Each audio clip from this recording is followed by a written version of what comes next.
எல்லா கடாட்சமும் வந்துடும். லக்ஷ்மி கடாட்சத்திலேருந்து எல்லா கடாட்சமும் வரும். ஏன்னா நாராயணன் இருக்கும் இடம் லக்ஷ்மி வாசம் செய்பவள்.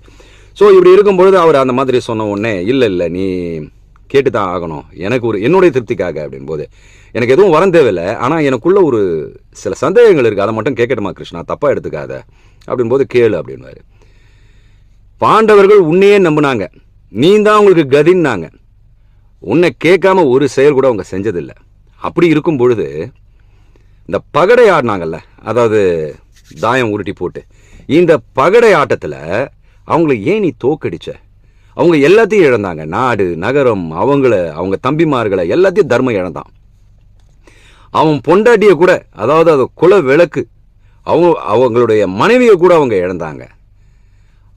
கடைசி நிமிஷத்துல துச்சாதனால முடியெல்லாம் இழுக்கப்பட்டு அசிங்கப்பட்டு வேதனைப்பட்டு அவளை இவ்வளோ தூரம், அதுக்கப்புறம் நீ அவளுக்கு புடவை கொடுத்து என்ன பண்ணி என்ன பிரயோஜனம்? மானத்தெல்லாம் இழந்துட்டாலே, அதுக்கு முன்னாடியே உன்னை தடுத்திருக்க முடியாதா? ஏன் அவங்கள இந்த அளவுக்கு இக்கட்டான சூழ்நிலைக்கு கொண்டு வந்த? உன்னதானே நம்பினாங்க.